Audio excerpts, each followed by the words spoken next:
¿Cómo están nuestros apreciados alumnos del Diplomado en Terapia Familiar aquí en la Facultad de Teología? Hoy día vamos a conversar sobre un tema bastante práctico en relación a lo aprendido, todo lo difundido y fomentado a través de nuestra clase en esta materia, familia y sexualidad.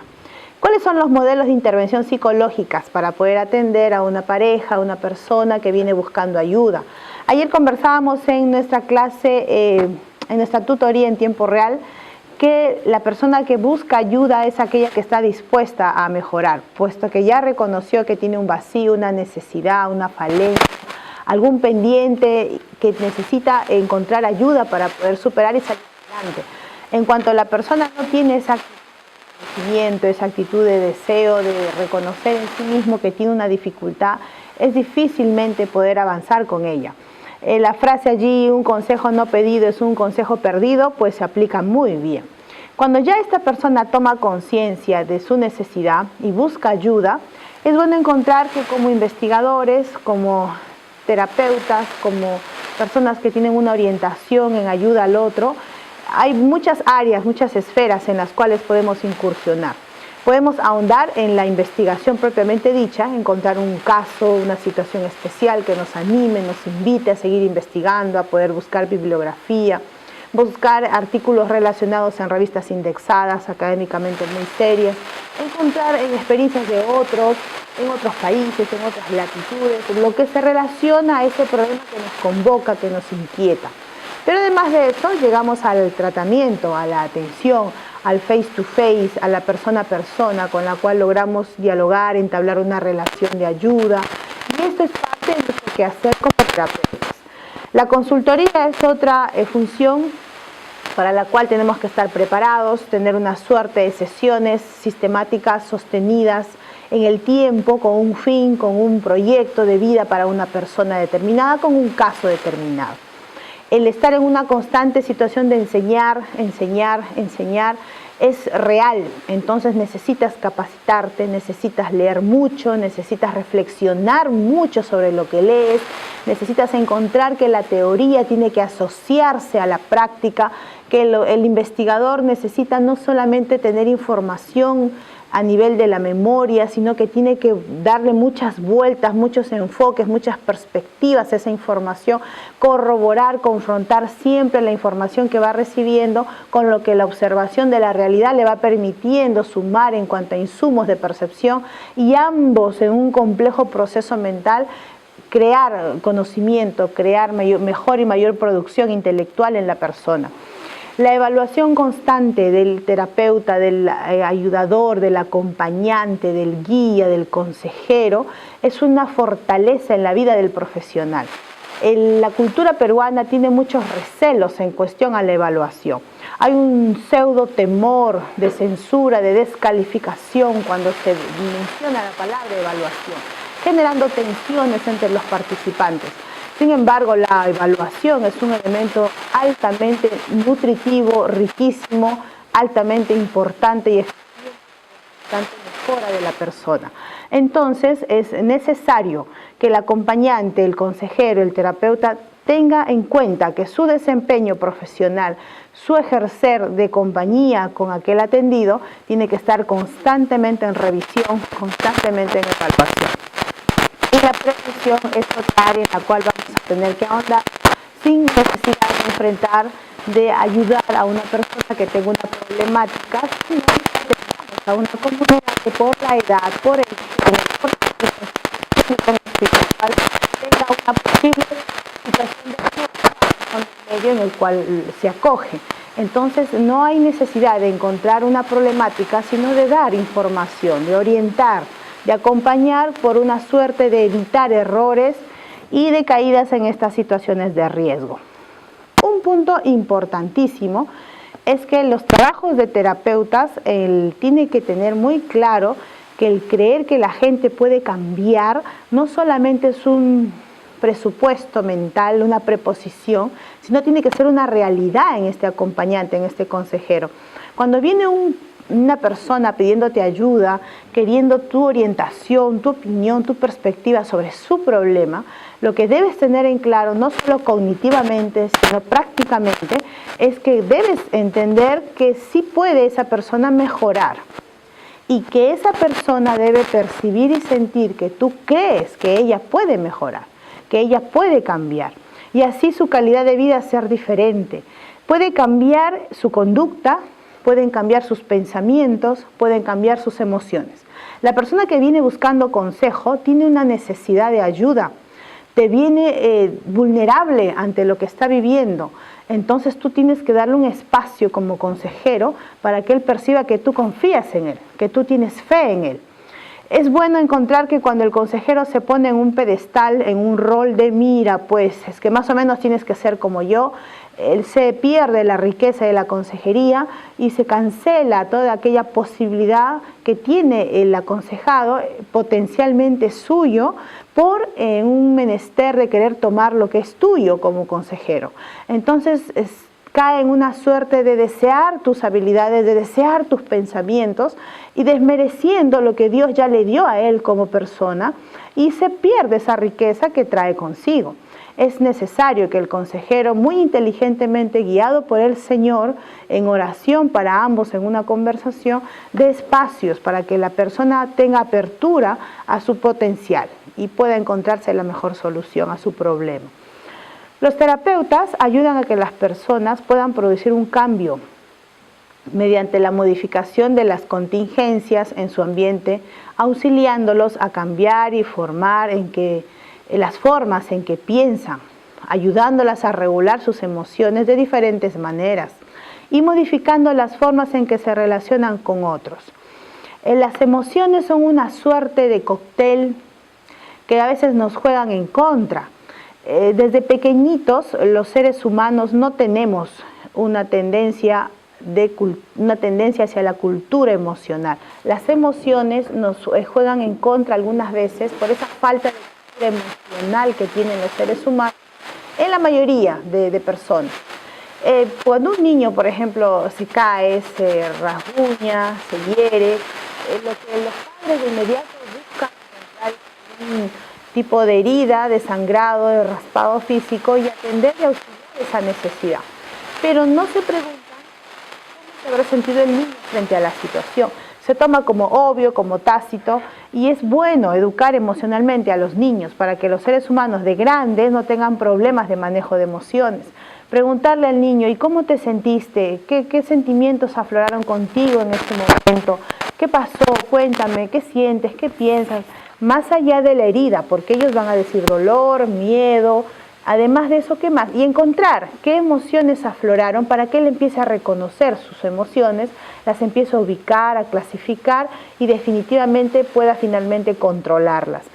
Muchos aconsejados llegan por un tema de mal manejo de emociones, no tienen los recursos, las herramientas, las estrategias y ellas les juegan, pues como ya lo mencioné, de manera desfavorable. Otras fuentes de atención para una consejería es el relacionamiento social. Aquellas situaciones que no nos dejan llevarnos bien con los seres amados, con las personas con las que convivimos, con las que nos relacionamos cotidianamente, empiezan a resentirse esas relaciones, esos vínculos, empiezan a tener ciertos roces en el ámbito laboral, en el ámbito estudiantil, en el ámbito eclesial, en el ámbito comunal, local, de tal forma que ese rozamiento social inconveniente, triste, frustrante, totalmente negativo, va sumando en la persona. Llega un momento en el que necesita ayuda, necesita buscar un consejero. Y lo que comúnmente sucede es que busca un consejero en familia, en terapia familiar. Los terapeutas pueden decidir evaluar y medir los pensamientos, sentimientos, la conducta, el ambiente. También pueden ayudar a la gente a cambiar uno o más de esos niveles de funcionamiento, disminuyendo ¿qué cosa? Hacia dónde apuntamos los que tenemos esta labor noble de consejería, a disminuir el malestar emocional. Apuntamos a aumentar la comodidad emocional de las personas, que se sientan bien consigo mismas, que se sientan agradecidas a Dios, el corazón agradecido habita el Espíritu Santo, que se sientan en una actitud de contentamiento constante. Eso no quiere decir que la vida no tenga problemas, pero el consejero tiene que enfocar la vida de la persona en las fortalezas de vida que Dios le dio, en las condiciones positivas que Dios ya le hizo dueño y poseedor, y que puede el consejero orientarlo hacia esa realidad, generando en él una comodidad emocional. El reducir los sentimientos de ansiedad y preocupación. Cuando el corazón se siente perturbado, la mente está en una condición de alerta sostenida, una situación de ansiedad, de tensión, de estrés, es una causal también de buscar consejo, y esos niveles se tienen que reducir, disminuir. Eso es también el labor y menester de un consejero. Y cambiar las formas de pensar. Los paradigmas con los cuales viene una persona buscando consejo en función a alguna problemática de sí mismo o de su desarrollo social, sea con el medio familiar, que es el medio social inmediato, o sea con algún tipo de medio social extendido, es que podamos nosotros ayudarle a esa persona, sea en una o en otra situación, a que sus maneras de pensar que generaron ese malestar puedan ser modificadas, puedan ser corregidas, puedan ser superadas, puedan ser mejoradas y potencializadas desde las propias habilidades del aconsejado, desde las propias potencialidades que Dios le dio a la persona, con la orientación y acompañamiento del consejero.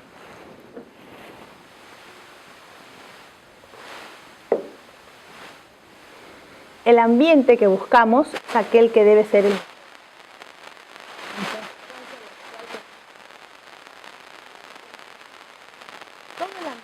influye, no solamente la persona, con qué existe, en qué medio social, afectivo se da la relación, como cuando se modifica una estructura física, de esa manera hay que regular nuevamente la estructura emocional. La prevención y el tratamiento de formas específicas de la psicopatía, cuando hay algunos casos específicos muy delicados, en cuanto a desorden de, en cuanto a algún trauma, la persona aconsejada, entonces una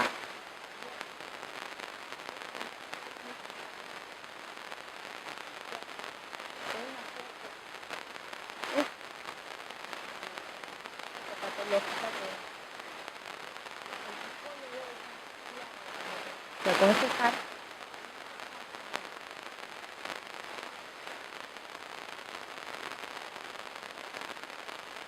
padres a los niños. Como terapeutas familiares tenemos que informarnos sobre el desarrollo, en el caso de nuestros hijos, y hemos hablado de eso en alguna de nuestras clases, y ustedes han encontrado que hay una secuencia de etapas por las cuales a nivel sexual, y esto es producto de alguna situación de aprendizaje que podría haberse estorbada en su proceso, y es donde el terapeuta tiene que resolver todas las dudas o los vacíos dados en el aprendizaje propio del desarrollo sexual saludable desde pequeñitos. Las dificultades en el desarrollo de la vida diaria es otro momento en el que tiene que enfocarse el terapeuta, el consejero, los problemas en las relaciones interpersonales, como ya lo mencioné, etcétera. Son ámbitos donde el terapeuta encuentra su lugar, donde el consejero haya una suerte de protagonismo y lo hace muy responsable al tener vulnerable al aconsejado, que como ya lo mencioné, pide ayuda porque es consciente que la necesita, y al pedirla se vuelve vulnerable porque está dispuesto a escuchar todo lo que le podamos decir, y es una gran responsabilidad del consejero tener muy en cuenta ese compromiso de dar una adecuada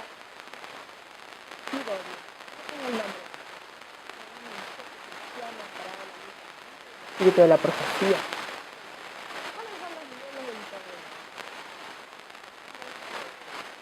Escalones. El primer nivel es el de la promoción de la salud.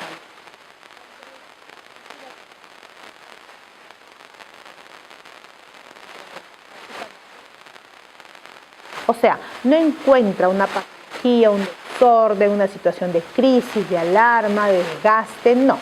Estamos socialmente y una condición es que no es muy útil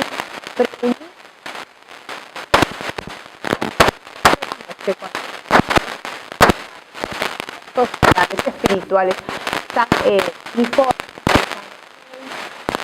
positivas. Es el momento de despreocuparse, para nada. Es momento de afirmar, de seguir sosteniendo la promoción, la prevención. Es el momento de reforzar esos puntos positivos, porque de esta manera estamos postergando, aletargando o anulando las futuras crisis. Entonces el consejero tiene una labor protagónica también en cuanto a la promoción de la salud. En el segundo nivel, que es el de la prevención propiamente dicha, entra justamente lo que ya veníamos conversando. Se van a enfocar en grupos de riesgo. Cuando hablamos de promoción, es una situación de bienestar total, general, masivo. Cuando hablamos de prevención, hemos detectado ya un grupito de riesgo por la edad, por el género, por la condición religiosa, por el riesgo social que lo rodea, por ese medio en el cual se está conduciendo la persona. Hay un elemento que lo hace detectar al consejero una conducta de riesgo posible. Antes de que ocurra, entra la prevención. La meta es reducir estos riesgos y evitar desarrollar algún tipo de trastorno en la persona. Pero en estos dos casos, que son óptimos y son los primeros niveles, no termina toda la intervención de un consejero, de un terapeuta, sino que el tercero es el de la terapia propiamente dicho, o lo que llamamos en psicología un poquito con una orientación psicoterapéutica. La orientación psicoterapéutica hace que la persona, en una suerte de dar a conocer sus sentimientos, sentirse reforzado por lo que el consejero le dice, el insertarse muchas veces en un grupo coetáneo, similar, una población con condiciones similares a la suya, tanto en edad, en género, en condición social, económica, familiar, y con una problemática más o menos común, hace que se vea no como una excepción, sino como una persona que tiene una condición similar a otras y que juntos pueden ayudarse, y de manera conductual se le van dando algunas recomendaciones para poder ayudar a el problema. La labor del psicólogo entra luego de haberse... Cuando el problema tiene una suerte de alteración neurológica, alteración a nivel de neurotransmisores, alteración a nivel bioquímico, es el psiquiatra que suele medicar alguna medicina, regula bioquímicamente y luego entra con psicoterapia en las manos de un terapeuta, un consejero o un psicólogo. ¿Por qué?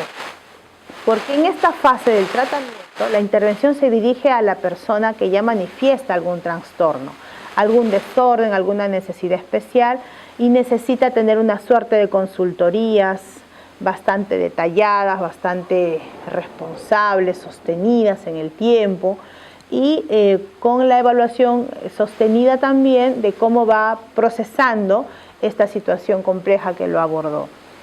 Miren, en la promoción de la salud vamos a tener que proporcionar a la población los medios necesarios para mejorar su salud y ejercer un mayor control sobre ella misma.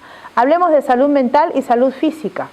Nosotros como consejeros tenemos una orientación muy fuerte hacia la salud mental. Ahora el concepto de salud ya no es solo la ausencia de enfermedad y no se reduce solo del cuerpo, del cuello para abajo a nivel biológico, funcional y solamente eso, sino que es aquí en la mente donde se han generado muchas enfermedades psicosomáticas, y el malestar mental que la persona trae le altera el sistema biológico, bioquímico, fisiológico del cuello para abajo, por dar una metáfora, y todo el sistema empieza a alterarse sin ninguna razón biológica, por un problema originado aquí, a nivel mental, a nivel emocional.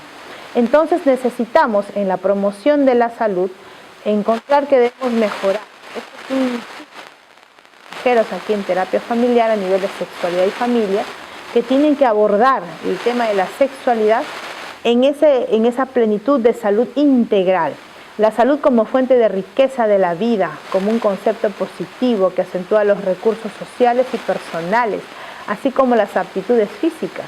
Su acción se dirige a reducir las diferencias en el estado actual de la salud y asegurar la igualdad de las oportunidades. La salud es un tesoro. Con salud se pueden lograr en el nombre de Dios muchos sueños, muchas metas, muchos objetivos, pero no es suficiente la salud física, debemos cuidar mucho la salud mental. Y la sexualidad es un componentes, estos desórdenes. Por eso ustedes con lo que han llevado del diplomado hasta ahora en relación a potencializar esa salud sexual y en consecuencia lograr una óptima salud. La promoción de la salud fundamentalmente a la prevención de la enfermedad, pero a través de una sistematización de programas. Por ejemplo, cuando promovemos salud con un grupo de riesgo, ya lo mencionamos, no está la persona, el grupito, las personas, problemas todavía, ya es que se les abre a la misma.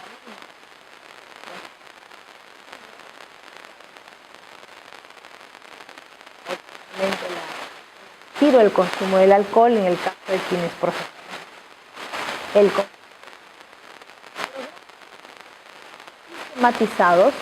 esquematizados, consecuencias ordenadas pues del otro, que apuntan hacia este cumplimiento de los programas.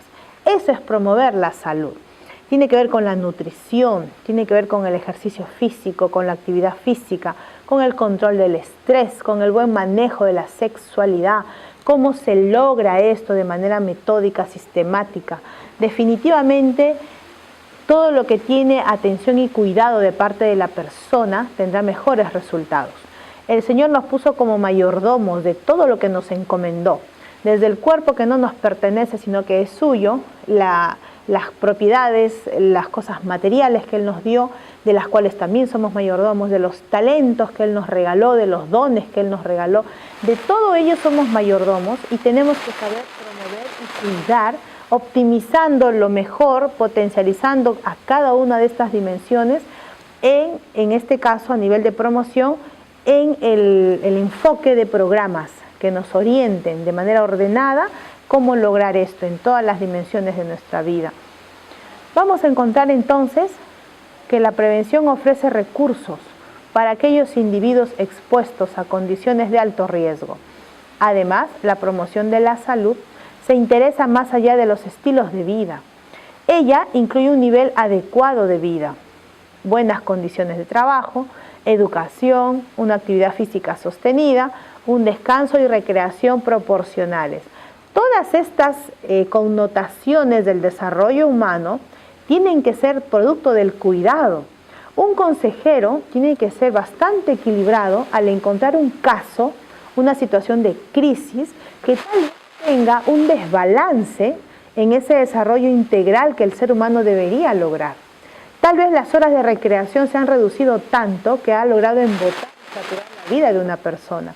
Es posible que la falta de actividad física haya reducido el potencial emocional y la capacidad de resiliencia que tiene una persona frente a los problemas de la vida. El terapeuta, el consejero, tiene que manejar la macroestructura del desarrollo humano y dimensionar por dónde puede estar el vacío, para que teniendo ese soporte, esa base sostenida, mantenida, bien alimentada, entonces eliminemos las posibilidades de causas de las crisis que los aconsejados nos expresan. Todo esto en relación a la prevención. La prevención primaria está dirigida a evitar la aparición inicial de una enfermedad o dolencia. Lo que en la prevención secundaria y terciaria es diferente. Aquí se tiene por objeto detener o retardar la enfermedad. O sea, ya existe la crisis, ya apareció. En prevención secundaria intentamos retardar las consecuencias, detener un poquito el avance. Pero esto ya está presente y sus efectos van a darse y van a proseguir y van a aumentar, pero la detección precoz y el tratamiento adecuado van a reducir los casos de algunas situaciones que se establezcan o que hagan que el deterioro emocional, sexual, afectivo sea radical, sea abrupto, sea rápido y se pueda lograr contrariamente una rehabilitación eficaz. Miren cuán importante es el tema de la promoción y la prevención. Cuando los tratamientos son necesarios, ya no estamos hablando de prevención de promoción ni prevención, estamos hablando de un tratamiento, el consejero que muy bien tiene ubicada su posición en cualquiera de los 3 niveles, ahora en este último nivel es necesario una forma de remediar el problema, de manera total o parcial. Tenemos que buscar soluciones, tenemos que encontrar acciones precisas. Todos los modelos psicoterapéuticos se basan en una interacción humana, única entre 2 personas y a veces de manera grupal. Dentro de esta interacción, un profesional capacitado tratará de ayudar a un cliente o persona o paciente, hermano de iglesia, familiar, cualquiera que venga a pedirle ayuda. Se dice cliente cuando hay una remuneración de por medio por las horas de consejería, y cuando no es así, siempre el terapeuta tiene una tendencia natural a vivir aconsejando. Está conversando y le aflora por las venas el orientar, el enseñar, el evitar.